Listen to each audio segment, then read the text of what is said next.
Now this video was supposed to go up last week, however we had a few equipment malfunctions and had to be delayed. I'm terribly sorry, and I do hope you enjoy it, though it is a week later than I had planned.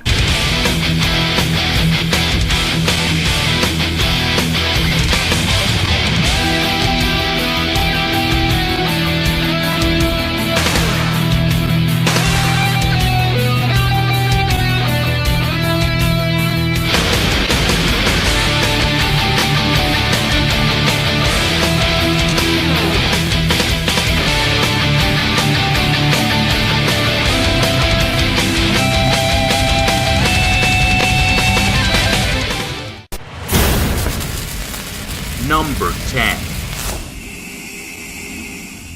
In 1974, ironically in the pages of The Incredible Hulk, not the X-Men, Wolverine hit the pages of Marvel Comics. Now 41 years later, he's become one of the most popular characters in the Marvel canon. He was created by writer Len Wein and Marvel art director Ron Romita Sr., who designed the character and was first drawn for the publication by Herb Trim. If I got any of those names wrong, I'm terribly sorry, but I suck with pronouncing names. Sorry. However, the character we know as Wolverine today is actually thanks to the man people both love and hate, Frank Miller, who also gave him one of his most famous lines in 1982.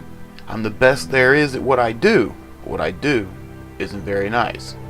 Lately, his popularity has exploded with the cinematic version portrayed by Hugh Jackman. And while those movies have been hit or miss, people still really much enjoy the character. And I have no doubt when Wolverine 3 comes out, people will line up to go to the theater. Like him or not, this is one character who's not going anywhere anytime soon. Number 9. This is a character that was nearly destroyed by a film about him. No, seriously, after the 1995 film adaptation, readership went off the cliff. In fact, for nearly a year and a half, people thought the book might be cancelled. People soon realized the character was much more than a silly Sylvester Stallone meme. I am the law! The idea behind Judge Dredd is very simple, and yet complex at the same time. He's a lawman in a post-apocalyptic world, an idea that admittedly has been done a million times these days, but back in the 70s when he premiered, it was something no one had really seen before, and that's what made it work. He was created by writer John Wagner and Carlos Evgulia. If I got any of those names wrong, I'm terribly sorry, but I suck with pronouncing names. Sorry. And first appeared in the second issue of 2000 AD in 1977. In fact, even in the modern world of politics, his name is evoked when speaking about police states, authoritarianism, and the rule of law. More than that, his popularity has exploded in recent years, culminating in another film adaptation, simply titled Dredd, which was much better in my opinion, and there's still a Kickstarter to begin his sequel. Much like Wolverine, Judge Dredd is not a superhero in the traditional sense. He's kind of like if the Punisher had a rule book, and much like Wolverine, I don't foresee this guy going anywhere anytime soon. You betray the law! Number 8. Spider-Man is one of the heavy hitters of the Marvel canon. After debuting in 1962, Spider-Man took off to immediate popularity. He was one of the first teenagers to get out of the role that was usually a sidekick and actually be the main story. Not only that, but it broke a lot of ground in what could be covered by comic books, including drug abuse, extreme violence, and sexuality. In fact, he's one of the only superheroes who doesn't really have a superhero mentor, doesn't really have that great father figure who can help him when he's in trouble. In fact, the only thing he really has is a line said by his Uncle Ben. Remember, with great power comes great responsibility. Not only is he one of the most popular characters, but he's also one of the most commercially successful. In fact, he's been in the news here recently as he will be being added to the Marvel Cinematic Universe. This new news about Marvel and Sony coming together to bring Spider-Man to the Marvel Cinematic Universe, as well as bringing other established Marvel characters in the Marvel Cinematic Universe to future Spider-Man movies. And I have no doubt that will jump his popularity even further.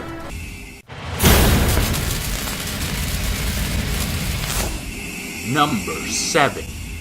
Now, the Joker is the first criminal to make this list, and he's arguably one of the most popular villains in all of the DC canon. Whereas in the movies, he comes across more as a goofball. Admittedly a psychotic goofball, but still. The comic books definitely take him on a darker direction.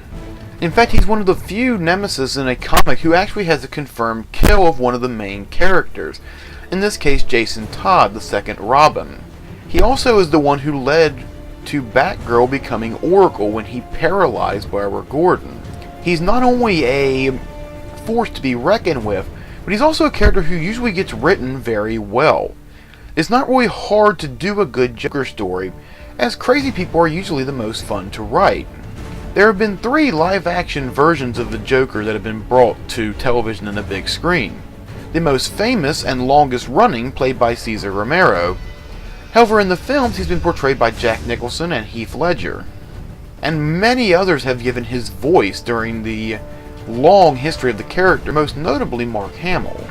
What makes the Joker so popular, I think, is the fact that no one really knows what he's going to do next, that unpredictability that most other characters can't pull off. And I'm sure we all look forward to see what he does next in the DC Universe. Number 6. Now, Power Girl is an interesting choice to make this list, for a couple different reasons. Number 1, she was technically started in order to essentially save DC's ass. You see, originally DC Comics had a miniseries, Crisis on Infinite Earths. This ended with the death of Supergirl. She was killed trying to destroy the Monitor, who is basically a demigod who went berserk. DC wanted to bring back a character like Supergirl, but they felt like bringing her back would be disrespectful to the sacrifice the character made. So, as DC is wont to do, they decided to have a Supergirl from another universe enter their own. Thus, Power Girl from Earth 2 entered into the DC canon. Now, the reason that she names herself Power Girl in this universe instead of Supergirl is she doesn't want to be seen as a byproduct of Superman, but her own hero, and it kind of works. And while many people only choose to focus on her quote sex appeal, Sure, this is going to work. Does Power Girl have big... Shut up, Wesley. the character has been given many opportunities to do amazing things in the canon. Over the various decades, Power Girl has been depicted as members of each superhero team such as the Justice Society, Infinity Incorporated, and the Birds of Prey. Now, admittedly, the origin has gone over many revisions. The one I named is nearly 1. And I would highly advise, if you have not, to check out some of her earlier comic books and get a real sense of who the character is. Number 5. Captain America is one of the most popular comic books that was ever actually cancelled for a time. Captain America began during World War II, sort of as propaganda against the Nazis. And he's one of the few of Marvel's heavy hitters who was not created by Stan Lee, instead by his good friend and excellent artist Jack Kirby. Now, many people have given their own take on Captain America, but in reality, Captain America is basically an idealized version of what an American was supposed to be, particularly in the 40s. Respectful, honorable, true to a fault, and unwaveringly courageous. In fact, even the character Steve Rogers, Captain America's alter ego, has gone through very few changes as the comic books have progressed, unlike several other characters who have been radically altered. Captain America has always been Captain America. And in fact, the character is most notably known not really for his own comic book, but for his long run as the leader of the Avengers. But with a revitalization of Captain America through the Marvel Cinematic Universe, I'm sure I speak for everyone when I say I can't wait to see what happens with Cap next. Number 4. Wonder Woman is actually a much more interesting story than you would think. In fact, her creator is also the one who invented the lie detector. She first appeared in All-Star Comics #8 in December 1941, and is one of the only comics that actually has never technically been cancelled, except for a brief hiatus in 1986.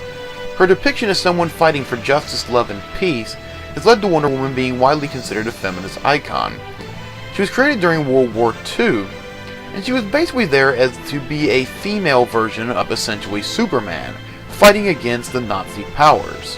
Now, in more recent years, the character was more focused on her own Greek mythology, playing more of a role in her story arcs, as opposed to being the modern era. She's also regularly been featured in the Justice Society and the Justice League. Now, on top of that, the character has been in several different TV shows, however has yet to see a movie, although she is going to be portrayed by Gal Gadot in a new movie, Batman v Superman: Dawn of Justice, should it ever actually come out. Her most notable appearance is the 1975 to 1979 Wonder Woman series starring Linda Carter. And in fact, that's probably where most people know Wonder Woman from if they've never followed a comic book. Wonder Woman, in my opinion, is actually one of the most interesting comic book characters because it combines mythology through the Greek myths, but also with a modern technological edge you don't see from a lot of comic books. That said, I do hope they do a great job with her in the DC cinematic universe and that we see a lot more in the future. Number 3. To be blunt, Iron Man's popularity fizzled, and fizzled very hard in the early 2000s. Now this could be for people's contempt of the Ultimate Universe, which frankly gets a lot of crap from comic book viewers, and for good reason. However, all that changed in 2008 when the film Iron Man debuted. It was a critical and box office success, and it not only changed the way superhero movies were looked at, but it also changed the way Iron Man itself was written, as the character up until that point was very much not like the Robert Downey version we saw. He was a very crass, ignorant character who was frankly mean-spirited. Whereas with this movie we finally got to see a character who basically was Howard Hughes if he had a robot suit. And that's the way the comic books have sort of altered him ever since, turning him into less of an asshole and much more of that smug, arrogant pretty boy that Robert Downey Jr. brought to the screen. Someone who, yes, he's arrogant and yes, he can be kinda dickish at times, but you still genuinely like the guy. Now, one major theme that has been in his comic book for some time, but has never really made the leap to the big screen, has been technology versus magic. This is actually one of his major themes, and it's one of the main reasons his main villain was the Mandarin. This was someone who fought exclusively with magic, whereas Tony fought exclusively with technology. In many interviews, Stan Lee has stated that Iron Man was his character to explore Cold War themes, particularly the role of American technology and business in the fight against communism. Now, admittedly, after the Cold War ended, these things needed to be changed, so it became a story about corporate crime and much later, terrorism. In the comic book world, Iron Man was actually the founding member of the Avengers, and technically speaking, in the live-action version, they do keep a lot of that together. It does make me wonder what they were going to do with Iron Man in the future, both in his comic book form and in his cinematic version. All we can do at this point is thank Robert Downey Jr. for bringing life back to this metal man. Number 2. Is there even a single human being alive who doesn't know who Batman is? He's not only one of the longest running superheroes, he's also one of the most popular. The idea behind Bruce Wayne is actually a pretty simple one, and admittedly everyone knows this, but I'm still going over it. The death of his parents is what has both changed him, both mentally and physically, and I do like the fact that that's one of the few things of his origin that has never really changed. We've never tried to give him another reason as to why he fights crime. I also like the fact that unlike a lot of comic book characters, his entire gallery has been very well fleshed out. Whether it's his butler/father figure Alfred, his sidekick Robin, the police commissioner, etc., etc. He also fights arguably the largest assortment of villains in comic book history. Everyone has a rogues gallery, admittedly, but when it comes to Batman, he has most likely the most famous of them all. I mean, you have the Joker, the Penguin, the Riddler, Catwoman, Mr. Freeze, Two-Face, Scarecrow. I can go on all day. What makes him much more relatable, I think, to people is the fact that he technically doesn't have a superpower. He uses his intelligence, detective skills, science, and technology in order to wage war on crime without needing to have superpowers of his own. After his first appearance, his popularity soared, and in 1940 he was given his own book. Now, in the many years since then, he has been reimagined several times. In the 1960s, there was a television series that basically was campy as all shit, but it still worked for the time and matched the comics pretty well. Various creators would change the character over time, and in 1986, what many people consider to be the truest form of Batman emerged with The Dark Knight Returns by Frank Miller. This would be followed by The Killing Joke by Alan Moore, and Arkham Asylum by Grant Morrison. Now that's not to say there haven't been any goof-offs, in particular Frank Miller's sequel The Dark Knight Strikes Again comes to mind. However, Batman has become more than just a comic book character. He's become an American cultural icon. In fact, even the Vatican has a statue of Batman sitting within the Holy City. Think about what kind of a pedestal that puts the character on. Now there have been many dozens of people to take on the role as Batman, most recently Ben Affleck in the 2016 movie Batman v Superman. However, in my personal opinion, the best one for the job was Michael Keaton back in 1989. However, the most famous Batman of them all is most likely his voice actor Kevin Conroy, who in fact nearly caused a riot amongst fanboys when he announced he would not be returning after Batman Arkham Asylum.